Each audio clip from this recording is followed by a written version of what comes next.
Yo, have you heard about Anchor? It's the easiest way to make a podcast. Let me explain. It's free. There's creation tools that allow you to record and edit your podcast right from your phone or computer. Anchor will distribute your podcast for you so it can be heard on Spotify, Apple Podcasts, and many more. You can make money from your podcast with no minimum listenership. It's everything you need to make a podcast in one place. Download the free Anchor app or go to anchor.fm to get started.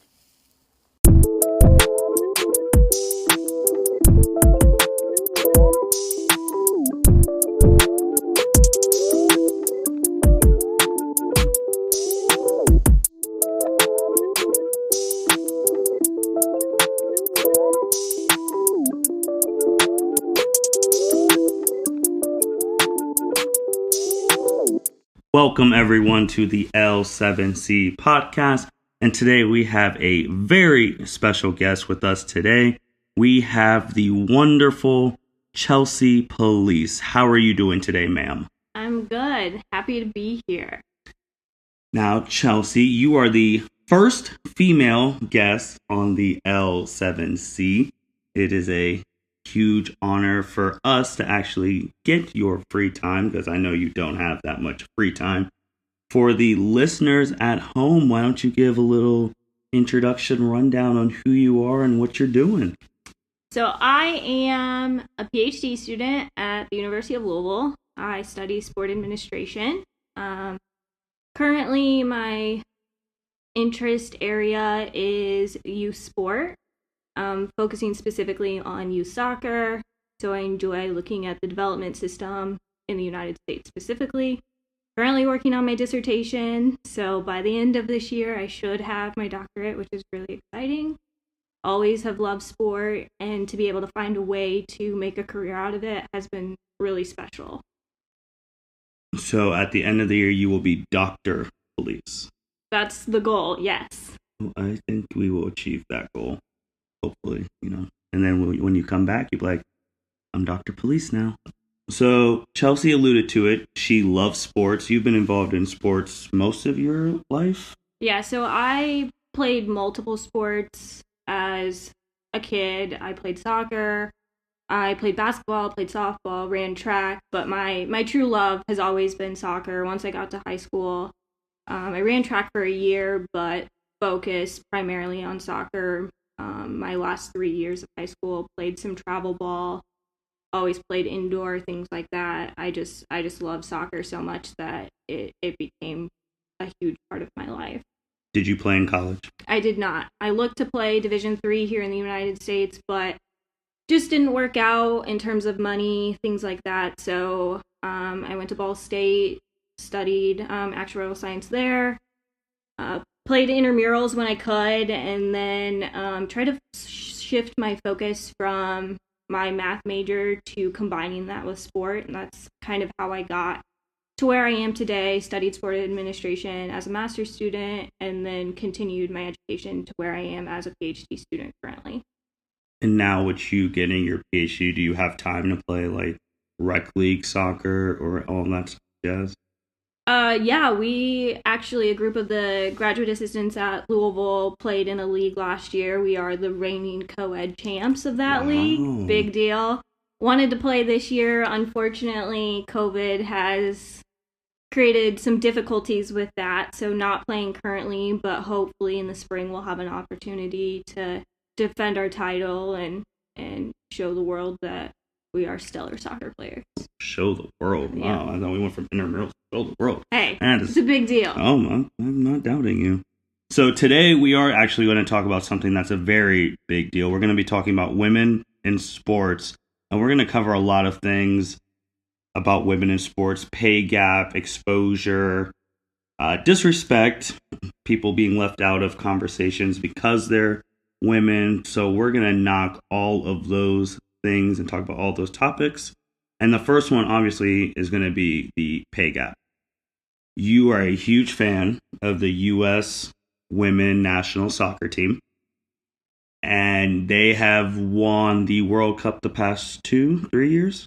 They've won 2 in a row, 4 overall. And they get paid significantly less than the men who have not even made it. They didn't even make the World Cup last World Cup. When you see that the women, and they've been fighting for this for a while, and it looks like it gets traction, then it doesn't, and then it keeps going in a circle. What are you thinking about when the women are trying to fight for equal pay? For me, I think it comes down to the players want to see what they've cultivated being better for the next generation. So we think about the 99ers, that age group, or that group of women in particular. That's who I grew up watching. So Mia Hamm, Julie Foudy, Brandi Chastain, those players. And what's unique about them is they had been together for a long time. In that 99 World Cup, they took a major stand against the Federation. They basically came in and said, if we don't get better benefits, pay, things like that for being a part of this organization, we're not going to go. The U.S. Federation said, okay, we'll find the next set of women to go. They'll replace you. We'll take the U16s, U18s, whatever group of women are willing to go. All of those women fell in behind this group of women and said, absolutely not, we will not go. And that's a huge deal, because the ability to represent your country is a huge honor. And for all of those women to say, no, we're taking the stand and we're going to make it so that the Federation has to make a tough decision and pay us what we deserve, give us what we deserve for the work that we're putting in. That's huge. And what that did is that set the next generation up. That created opportunities for them. And I think with this particular World Cup team from 2019, that's really all they hope for. There's some things that should be said about the pay gap in particular. The problem is the men and the women have two separate CBAs. And so their pay structures are a result of those two different CBAs. And so unfortunately, the women are tied to that. They get paid a salary. Mm-hmm. The men get paid based on the games that they play. So the men, whether they win or lose, get paid. The women, it's a little bit different, and that's not the case. So the top players get paid a salary, so they get paid regardless. Mm-hmm. And so that's part of the problem. And so those different CBAs kind of create an issue in terms of what is equal pay in the world of men's soccer. And part of that is the women play way more games, particularly because they went to the World Cup. They play a lot more friendlies than the men. So if we're thinking about comparing the two, if they're doing the same thing every single year, if they play the same number of games, absolutely they should be paid the same. Mm-hmm. But their collective bargaining agreements make that really difficult right now. So that's part of the whole legal battle that's in play right now. Just sticking with the boys and the girls soccer, I know one of the arguments that people bring up is endorsements and TV revenue and things like that. If they're saying this is why men should be getting paid more than women, but just sticking to the soccer, I do recall women's soccer, the World Cup brings in more viewers and there's more endorsements and commercials on that during the games because more people are watching them than the men. Is that right? Yeah, so the most recent World Cup, the Women's World Cup, the set record viewership numbers for the final, particularly, and beat out the Men's World Cup final as well. So that shows you that people want to watch women's sport. And that's, I see in any sport really, is the argument that nobody cares about women's sports. Mm-hmm. Nobody cares about watching U.S. women's national team play in a friendly. And that's false. There are a lot of people who care about it. But the problem really stems from people don't care enough to put in the work to make it so that it is available to everybody to watch. Mm-hmm. I equate this kind of to like men's sports. They're on third base. You know, people have seen them for years and years and years. People love men's sports, and women's sports are on first base. And so you expect popularity, or people have this expectation that popularity of the sports should be exactly the same to receive pay, same funding, things like that. But when you're starting on first base, you don't have the resources or the ability to meet those expectations. So you're being set up to fail from the beginning.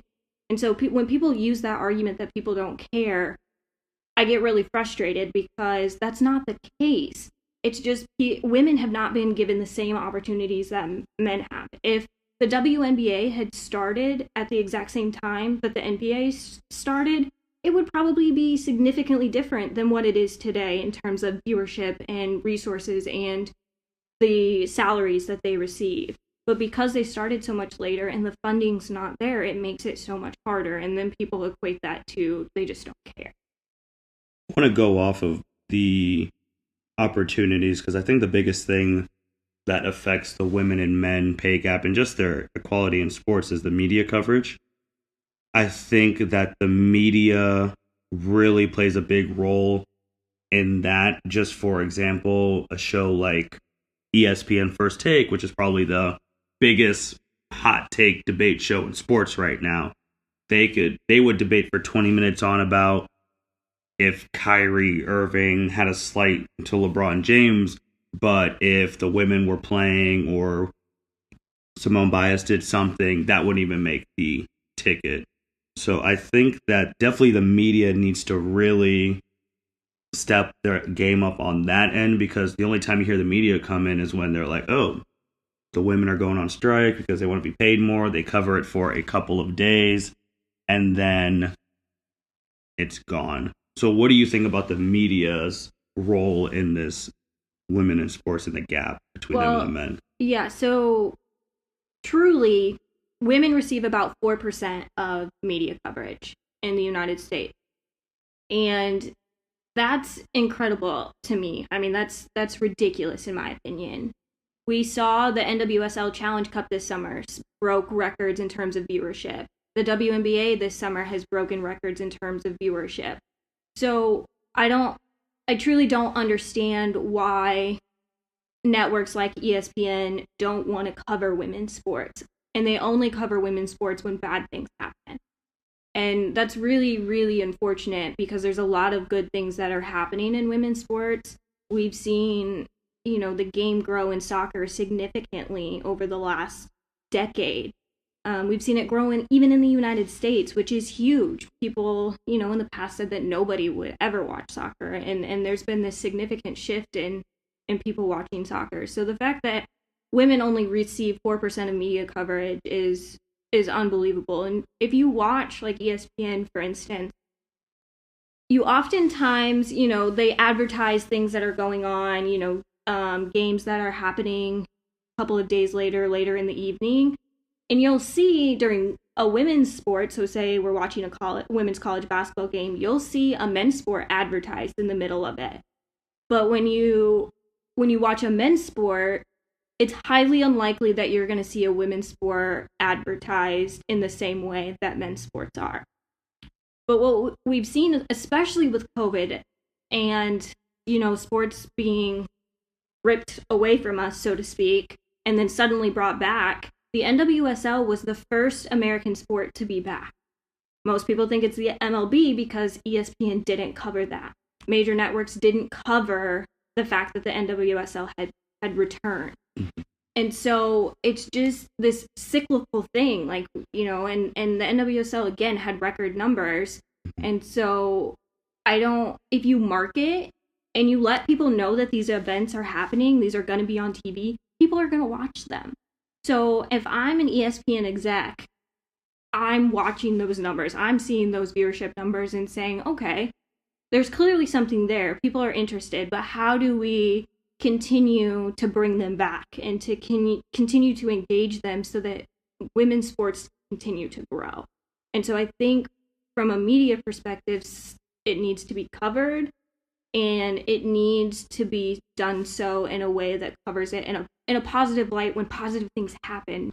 Going off that media coverage, just obviously the people who've listened to the podcast before and like my wrestling ones, they know I'm a huge wrestling fan. And in wrestling, they have to think of building up stars. So in terms of like women in sports in general, I feel like the last star that ESPN was super invested in women-wise was Ronda Rousey. Because when she was in the MMA and she was champion, and she was doing her stuff in the media. She was on every 2 seconds. They promoted her, things of that nature. And then when she lost first time to Holly Holm, there was like a whole week saying, oh, woe is Rhonda. She's talking about suicide, things like that. And then when she lost again and she disappeared, you don't even hear ESPN talking about the current women in MMA, like Amanda Nunes, obviously Holly Holm. So they just stopped with that. Is there I don't think there's a star problem with women who are in sports. Obviously, Serena Williams, Simone Biles, Megan Rapinoe, like all of. I mean, I think I know more women on the soccer team than I do the men's team. So I don't understand why the machine is not behind these marketable names. Truthfully, I wish I could answer that question for you because I don't know. It's tough thinking about that from my own perspective, just being a fan and being someone who works in sport or is associated with the industry, because it's tough being a woman in sport. It's not easy, and we've seen some of the issues that women in sport have faced. For instance, Maria Taylor had a pretty rough week not that long ago with the whole NBA ballot thing, leaving Anthony Davis off of all NBA teams and people coming forward for that, asking why she even had a vote to begin with. And, you know, she stuck up for herself, said, I played basketball, I've covered the NBA, and rightfully so. In addition to that, the whatever radio analyst calling her out for her outfit during Monday Night Football. And that's something that I don't think most people realize, or most men realize, how difficult it is to be a woman in sport. Thinking about Maria Taylor and the whole outfit debacle, like, we constantly have to think about outfits in a different way than men do. We have to think about, do our pants, are they too tight? Is this shirt too revealing? Is this appropriate? Are people going to think we're too sexy? Things like that. And it's really unfair when men can put on khakis and a polo and nobody will question what it is they're wearing or say that they don't belong in this industry because they are a woman. And so that's really difficult. And I think that just sort of exacerbates what's happening in this women in sport sort of issues and other things like that. And then to go off the Maria Taylor thing, it was Doug Gottlieb from Fox who was the one asking how she got a vote if she's doing stuff like that. And it was a broadcaster from Chicago who said Maria Taylor looked like she was dressing up for the Adult American Video Awards than for Monday Night Football. And I guess to go off with the dressing thing, I don't even think there's a win-win in that situation, because if a woman dresses in a way that's deemed too sexy, and then you have people like that coming for her. But then also on the flip side, if you have a woman who's dressed and is deemed not sexy or prude or whatever you want to call it, then you have people coming like she looks uptight. And so there's not really a win for that in those type of things. And with that one, you just have to change people's hearts and minds about that. What I want to go from there too is just now with the women, just not the ones who play, but the ones who commentate, like Maria Taylor, Lauren Rutledge, and all those women. Are there any high-ranking like women officials on Fox or ESPN, NBC? Because I feel like that's where you can get some change going if there were some high-ranking women up there. And if they are they known? Do people know who they are? I'll be honest, I don't know. I don't know the answer to that question. I don't really pay attention to execs necessarily because, and I think that's part of the problem, is they're not the face of the organization. And so it's easy for them to kind of fall behind whatever logo or network that they work for. But absolutely, I think if there are those women in there, they need to be conscious of what's happening and how women are treated in the industry and do whatever they can to make sure that women continue to fill those spaces that men do. You know, we've seen that women have started to break into men's professional sports. Becky Hammon. Mm-hmm. We've seen Sarah Thomas in the NFL. There's a couple of NFL coaches. Last week was history making with female coaches on both sides of the field, as well as a female official. So we're seeing women start to break into these roles, but is it enough? Probably not. And will we see a female head coach coaching a men's sport? That remains to be seen. I think Becky Hammon will probably be the first one if that happens. I think she's very, very close to being able to do that. But going back to your question and thinking about the execs, no, absolutely. I think that they play a massive role in this, and how they market and how they choose to highlight women's sports is massive. And I'm sure that if they're high ranking execs in those positions, they probably had to work pretty hard to get to that point. And so they understand what it feels like to kind of have to break through that glass ceiling and be able to put themselves in that position. And I would hope that they would do their best to make that possible for other women. And if Becky does become the first coach in a male sport, I just think there'd be an enormous amount of pressure on her, because it's just the age-old thing with not just women, but minority. Anytime you're a minority in something, if you're not one of the better ones, then you ruin it for, unfortunately, you ruin it for all other women to potentially get a shot, all other minorities. So I feel like that's the thing that needs to be changed too, because you see other normal coaches who aren't as good and get fired time after time, get that job over a woman, get that job over a minority. And then when the minority or woman messes up on their first coaching thing, they're fired and then they're out of the league. So yeah, I mean, there was an example of that sort of situation in Louisville. So Louisville just announced that they're going to have an NWSL team for the 2021 season, and they recently announced their head coach, and people were really hopeful that they would hire a woman to fill that head coaching position. And that's not what happened. And the man that they picked had coached in the NWSL previously and had a pretty atrocious record. So people were pretty upset that that was the route that the team decided to go. And that's to your point about women have such high pressure and high standards when it comes to being in those roles, of leadership roles. So somebody, a man could go, whatever a basketball record is. 1765. That's bad. Yeah, okay. So yeah, go 17-65 and have a job the next year. If a woman did that, they would likely not have a job the next year. Or there's situations in college where a woman gets fired from their position and the next coach is a man to kind of clean up the mess. Because people just don't have the same confidence in women in those roles as they do men. And so absolutely Becky would have a significant amount of pressure, the standards would be outrageous for her, which is really, really unfortunate in that moment, because we've seen what she can do, and having Pop as her mentor, that goes a long way. So it's kind of a lose-lose, because you want to see women be in those positions, but then are they going to be successful, or are they going to be put in a position where they can be successful?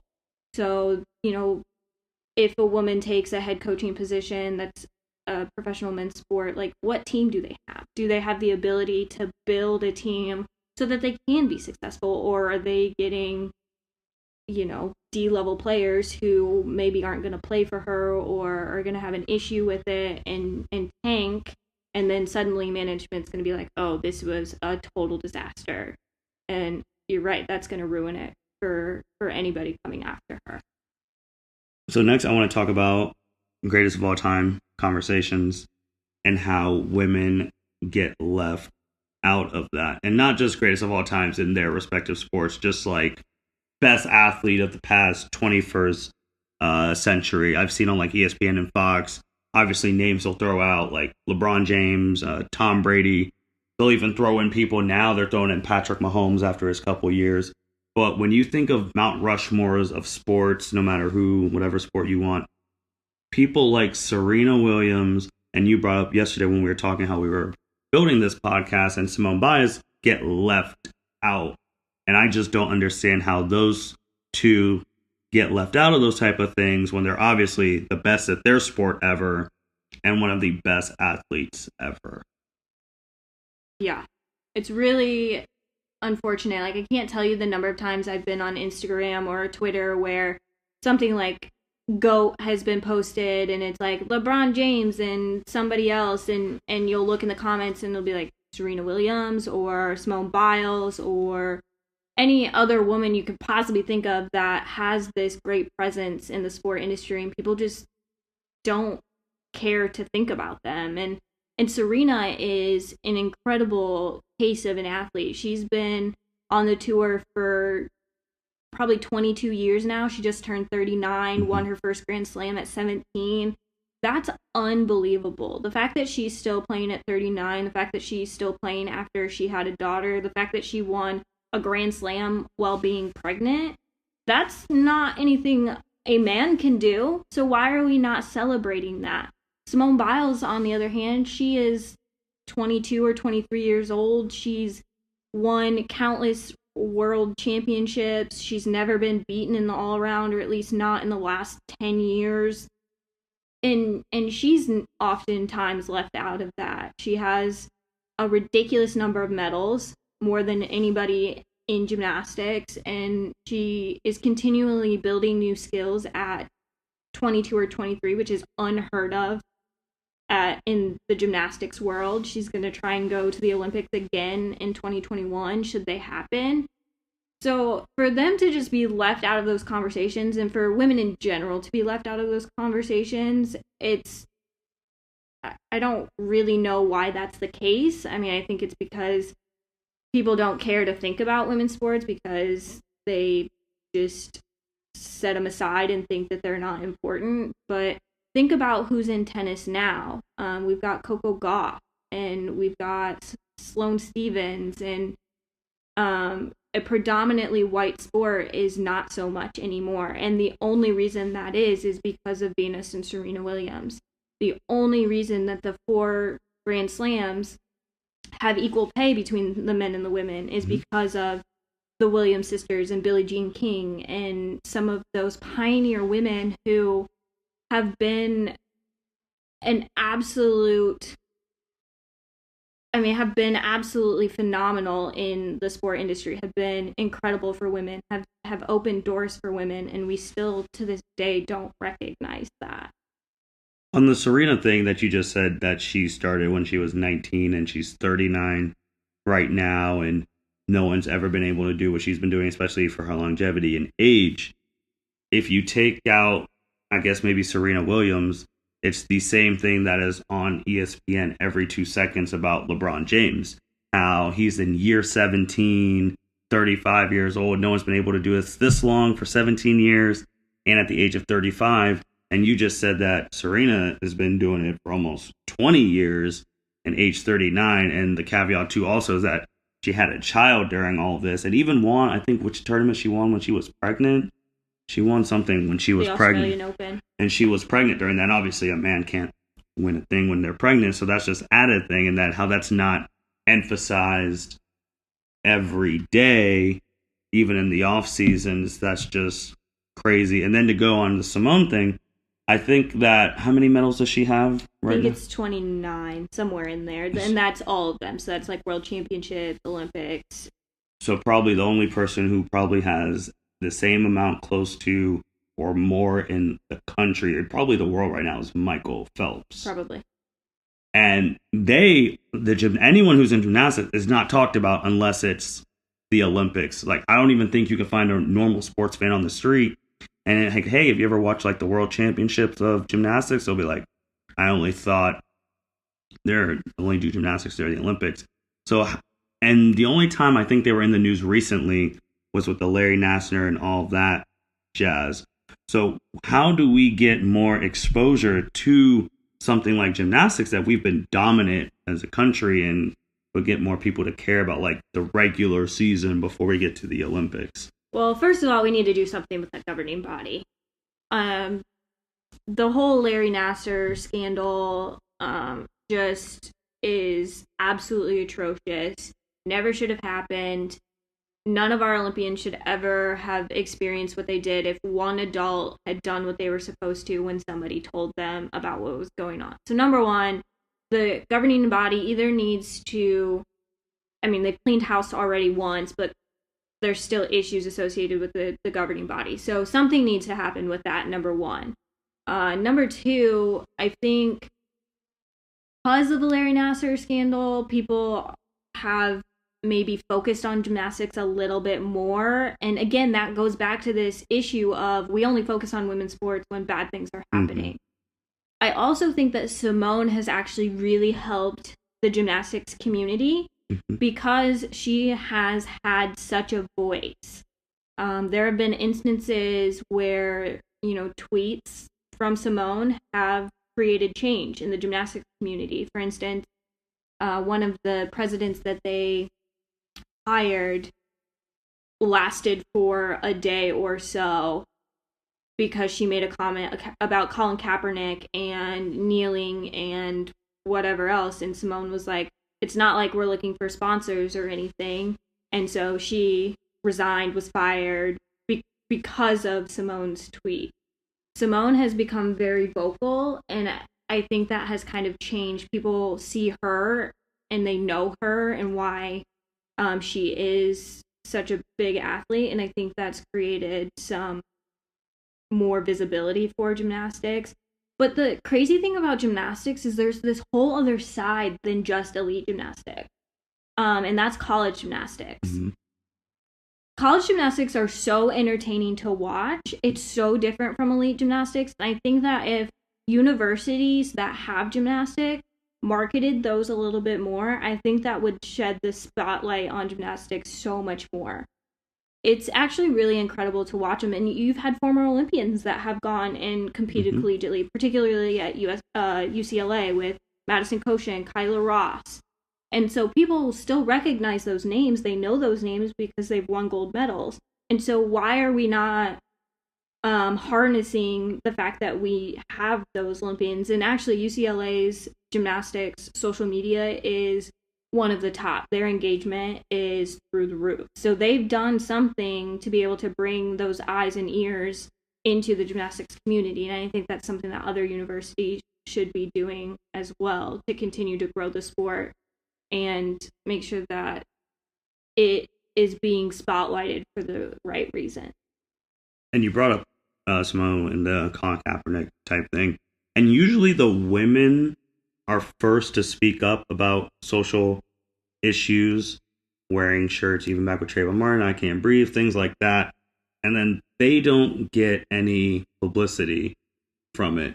But then as soon as like the men's sports start doing it, it's a topic on every station for the next couple of days, and the women are theoretically sacrificing more because they get paid significantly less and they don't have as many endorsements, while the men, even if they get suspended for their teams because of different beliefs, they still have all their endorsements. And that's something that I've noticed these past couple of years, how women are usually quick on the forefront, then they get screwed, then men hop on that forefront, and then they're always on TV. We 100% saw that this summer. Mm-hmm. So with COVID and, racial injustice and the players wanting to make a difference, the WNBA players came out and said, hey, we want to wear Breonna Taylor's name on the back of our jerseys. We want to put Black Lives Matter on the court. And nobody talked about that. But then suddenly the NBA said the exact same things, and it was a massive deal. It was like the NBA was like, oh yeah, we'll totally do that. We want to make sure that this is happening, that we're doing what the players want because this is necessary, this is needed. We've seen Maya Moore. She took off an entire season, 2 seasons, to fight for a man who was wrongfully convicted and was in prison. And she got next to no media coverage for that. She got more media coverage of the fact that she married that guy than actually getting him out. And there have been other WNBA players in particular that have been fighting for her. Many of them opted out to fight for racial injustice this summer instead of being in the bubble. And so, yeah, the women have been doing this for years with little recognition. And quite frankly, I don't think they care. They know what's right, and they know that they should be doing this, that they have this platform, and they're going to do it.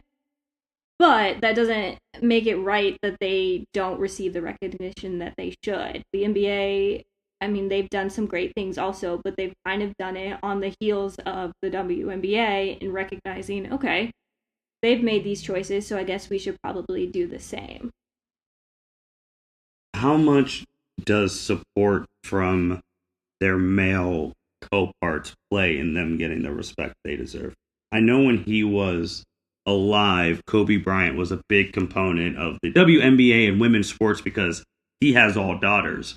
So how much do big star names like that play in getting them the respect they deserve? This is tough. I think, the Kobe Bryant's, LeBron Jameses of the world, I think that does help. But then you see them promoting it, and you see the trolls coming in and saying the same thing. Nobody cares about women's sports. You're just saying this to say this. Like, you would never support them anyway.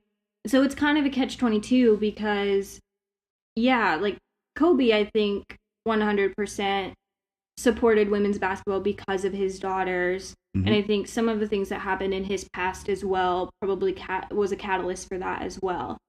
And I don't know how to really think about whether those men in those positions really would change people's perspective. I think there are people out there that just think women's sports don't matter, are stupid, are whatever word you want to use to describe them, and you'll never be able to change their perspective. But I think that there are some people out there that just don't know how great women's sports are. And so if we have those men out there that are willing to support the orange hoodies for the WNBA bubble, those sold out pretty rapidly. And a lot of the NBA players had them and wore them prior to games and things like that. So if they can do little things like that, I think that helps. I think that helps with the exposure. But whether they're truly going to be able to change people's minds, I don't think so. But I think they can maybe garner some more support by being a part of that. Now, that to me doesn't mean that they're going to be able to find a way to get them more funding or, more money to pay them, anything like that, unless they kind of ante up that. And I don't believe that they would do that on their own. So if you, let's say, were the CEO of like ESPN or like on the board of trustees or things of that, and you had real power to make change for women in sports, what would 5 steps you would take to try and promote them, get them equal pay? What would you do? Ooh, that's a tough question. Number one, I think sponsors. You've got to have people that are willing to sponsor these women's sports. Ooh, with the NWSL, lots of acronyms here. The NWSL, Budweiser, Secret, some of these big name companies came in and said, hey, we're going to sponsor the NWSL. And that's huge. Having those names, having those companies say we support women's sports, that's massive. And that's a good way to bring in revenue. Another step I think that should be taken would be you've got to give women a chance. At the end of the day, if you're going to sit there and say, well, nobody's going to watch, so we're not going to put it on, you have no way of knowing that nobody's going to watch. And sure, there's probably going to be times where a women's sport competing with maybe the NFL or something, the numbers are probably going to be lower than the NFL. That it is what it is. And that's true of, the world we live in anyway. Like, the NFL ratings might go down because there's the NBA finals on, things like that. There's always competing things. But if you never give women the chance to even compete in the ratings world, then you're never going to have any data to say, hey, yeah, this is working. People are watching. So giving women a chance, I think, is another step that needs to occur. Another step, this is so hard, 5 steps. Would you combine CBAs? For soccer, yeah, I think they need to go back to the drawing board. And I don't know how different the NBA, WNBA, what those look like, but for soccer, I think absolutely they need to go back to the negotiation, which the men's CBA is, I think, running out this year or next year, and so they're going to have to go back and negotiate. And I think they've kind of are riding the women's coattails because they're hoping that by the women renegotiating their CBA, that means that they're going to be better off. And so that's also a problem, but they should have the same CBAs. You win, you get paid, you lose, you don't. However they structure the pay, it should be exactly the same. The benefits should be the same. Now, I will argue that women should have some additional benefits in terms of like maternity leave, things like that. Not saying that men shouldn't have paternity leave, but there are some additional things that, women need in terms of protection when having kids and things like that. So yeah, I mean, the CBA should 100% be the same or equitable in some way. It's so hard to really think about what other things you can do. It really comes down to, I think, just giving them the opportunity, being willing to take a chance and supporting that choice. So, if something flops, not backing away from it and not taking responsibility for that.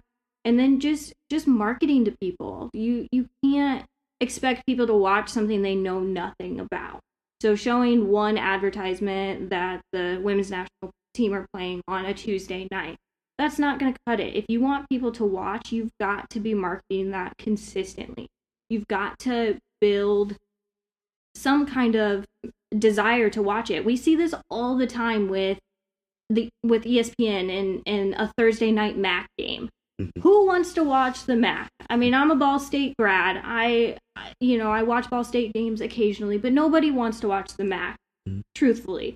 But ESPN does a really good job of talking those games up, promoting them, and people watch them on a Thursday night. So why don't we do that with women's sports? I think with that, too, I think that if the women U.S. soccer team wasn't good, they would not be getting promoted as, well, they barely get promoted now, but talked about. Because I think with women, I don't know, it's bad that it's like this, but you have to be so good that they have to make time to promote you and put you in between mediocre MAC games, or just this past Thursday night football, it was the Jets and Denver, which both teams are terrible, but it was promoted heavily going in, and they had all the stuff. So those are things. I think also getting a woman who played sports, who went through it on like an advisory board or a high-ranking position on ESPN or Fox would be a great step forward. Also with the pay gap, obviously with the CBAs, and even if you want to be bold like that, taking it to Congress, but then you have to worry about those type of things. And I do agree that they need more on their stuff, obviously with having children, maternity leave, things like that. You can't control that. So they need that extra health insurance that a man would need. And obviously elections and stuff sometimes affect them more than it does their male counterpart because of what candidate believes in, like pre-existing conditions, how that can affect your season, things like that. I think those are the type of steps that need to be taken. And then the biggest thing is just getting the machine, ESPN, Fox, CBS, NBC, ABC, just get them on board. Like really start promoting women. Don't wait and just make a Ronda Rousey. And then when she leaves, then there's no one talked about all the time. So just promoting all these great women and finding the time. We don't have to hear about the same things from the men every 2 seconds when there's news stories of greatness that women in sports are achieving. Chelsea, do you have anything else you want to say to the listeners at home before we sign out?